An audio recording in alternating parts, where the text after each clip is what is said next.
สวัสดีค่ะกันดานะคะ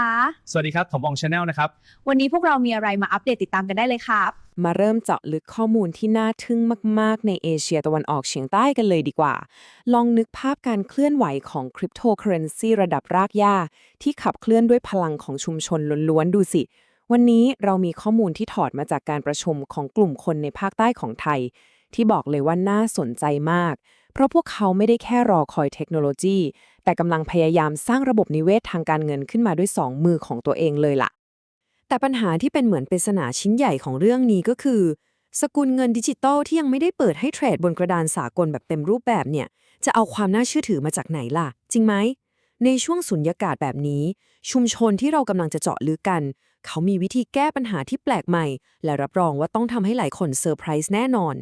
และเพื่อให้เห็นภาพรวมชัดเจน เราจะแบ่งประเด็นในวันนี้ออกเป็น 5 เรื่องหลักนะ เริ่มตั้งแต่ภาพรวมการเคลื่อนไหวระดับรากหญ้า ถอดรหัสพิมพ์เขียวจากเวียดนาม การยืนยันตัวตนด้วยมนุษย์ การสร้างศูนย์กลางทางกายภาพ และปิดท้ายด้วยการสร้างระบบนิเวศในท้องถิ่น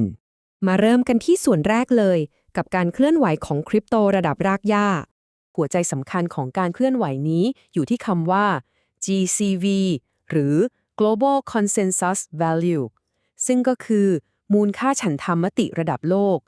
นี่คือกลุ่มคนที่รวมพลังกันเพื่อผลักดันให้เหรียญพาย1เหรียญมีมูลค่าเท่ากับ 314,159 ดอลลาร์สหรัฐ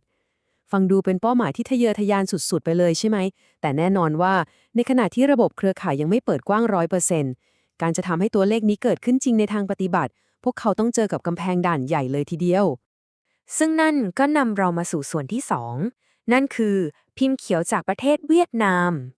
พอเจอกับกำแพงผู้นำชุมชนในไทยก็เลยจัดทริปบินตรงไปดูงานที่เวียดนามเพื่อหาทางออก และสิ่งที่พวกเขาเจอก็คือตัวเลข 15 ล้านคน ใช่แล้ว 15 ล้านคนที่นั่นผ่านการยืนยันตัวตนหรือ KYC เรียบร้อยแล้ว ซึ่งคิดเป็นถึง 75% ของผู้ใช้เครือข่ายทั้งหมดในเวียดนาม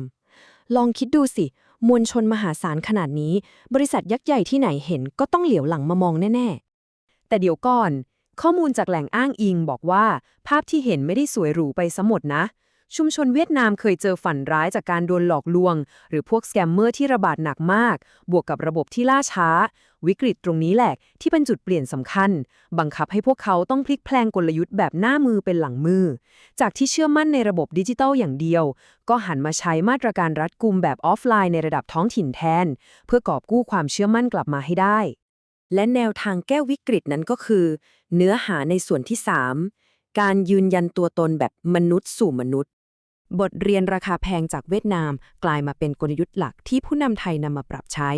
ในเมื่อการใช้ AI ยืนยันตัวตนแบบดิจิตอลมันยังมีช่องโหว่ให้คนสวมรอยได้ ชุมชนก็เลยเปลี่ยนเกมซะเลย หันมาใช้ระบบมนุษย์สู่มนุษย์ที่พึ่งพาบัตรประจำตัวแบบจับต้องได้ และต้องผ่านการคัดกรองจากผู้นำในพื้นที่แบบเจอตัวเป็นๆพูดง่ายๆคือเอาความชัวร์แบบอนาล็อกมาอุดรูรั่วของระบบดิจิตอลนั่นเอง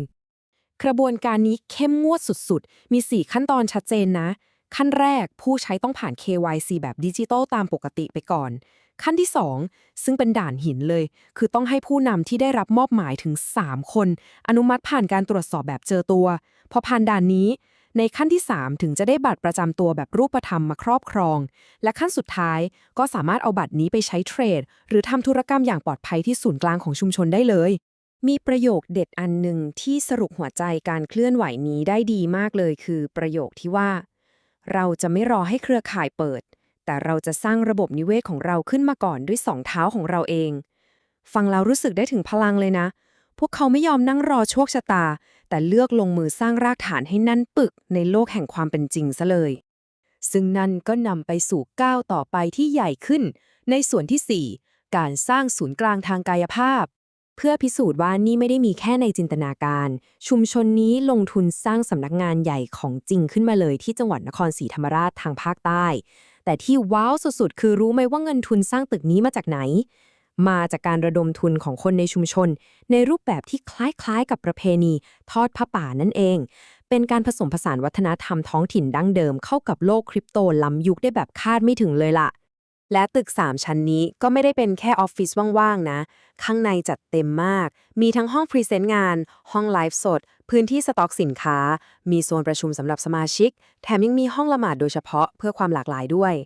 การลงทุนสร้างสถานที่จริงจังขนาดนี้ มันช่วยดึงแนวคิดคริปโตที่ดูจับต้องยาก ให้กลายเป็นสิ่งที่สัมผัสได้จริง และยังช่วยสร้างความเชื่อมั่นให้กับคู่ค้าในพื้นที่ได้เป็นอย่างดี ทีนี้เรามาดูจิ๊กซอว์ชิ้นสุดท้ายกัน ในส่วนที่ 5 ระบบนิเวศในท้องถิ่นพอเอาภาพรวมมาต่อกัน มันจะถูกขับเคลื่อนด้วย 3 เสาหลักนี้เลย เสาแรกคือบัตรประจำตัวแบบรูปธรรม เพื่อคัดกรองคน และสร้างความไว้วางใจ เสาที่ 2 คือสำนักงานในท้องถิ่น เพื่อให้มีศูนย์กลางที่คนเข้ามาหาได้จริง และเสาที่ 3 คือมูลนิธิการกุศล เพื่อคอยซัพพอร์ตช่วยเหลือสมาชิกที่อาจจะกำลังเดือดร้อนในช่วงที่รอเครือข่ายหลักเปิดตัว แต่ไฮไลท์ที่แท้จริง คือความพยายามเชื่อมโลกดิจิทัลเข้ากับโลกความเป็นจริงนี่แหละ ข้อมูลระบุว่าพวกเขาเตรียมที่จะเทรดสินค้ากันจริงๆตั้งแต่ผลผลิตทางการเกษตร ไปจนถึงการดีลกับโรงงานในเวียดนามเพื่อนำเข้าพลาสติกที่ปลอดภัยไร้สารพิษ ลองนึกภาพระบบเศรษฐกิจที่ผู้คนสามารถแลกเปลี่ยนสินค้าเหล่านี้กันได้ โดยที่ไม่ต้องพึ่งพาเงินเฟียสหรือสกุลเงินกระดาษแบบเดิมๆเพียงอย่างเดียวดูสิ มันเป็นการขยับตัวที่น่าทึ่งมาก เป้าหมายของระบบนิเวศจำลองแบบปิดนี้ถูกเซตไว้ชัดเจนมาก เพื่อลดการพึ่งพากระดานเทรดดิจิทัลแบบ 100% และยังเป็นการสร้างเกราะป้องกันเงินเฟ้อที่อาจเกิดขึ้น ถ้าทุกคนเทขายเหรียญพร้อมกันตอนระบบเปิด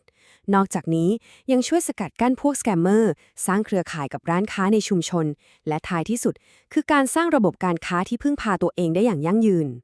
มาถึงตรงนี้ข้อมูลที่เราเจาะลึกกันมา ได้ทิ้งคำถามที่น่าสนใจไว้ว่า การผสมผสานระบบออนไลน์เข้ากับโลกความเป็นจริงแบบลูกผสมเนี่ยจะสามารถกลายเป็นพิมพ์เขียวทางเลือกใหม่สำหรับการนำคริปโตมาใช้ในระดับสากลได้หรือเปล่า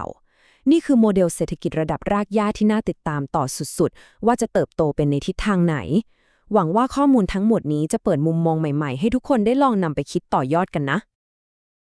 เป็นยังไงกันบ้างครับทุกคน มีความเห็นอย่างไร คอมเมนต์ใต้คลิปแบบจัดเต็มได้เลย ผมจะเข้าไปตอบด้วยตัวเองครับ หากเห็นว่ามีประโยชน์ อย่าลืมกดไลค์ กดติดตามช่องอ่องชาแนลและแชร์ไปให้เพื่อนๆกันด้วยนะครับ ขอฝากเพจ Facebook อ่องจิปาถะอ่อง Everything ไว้อีกช่องทางด้วย หากพี่น้องต้องการเข้าห้อง PyBot Academy เพื่อเรียนรู้ทุกขั้นตอนการสมัครและการ KYC ให้กดดูเพิ่มเติมแล้วเลื่อนดูลิงก์เข้าห้องได้เลยครับ สำหรับวันนี้ผมขอลาไปก่อน สวัสดีครับ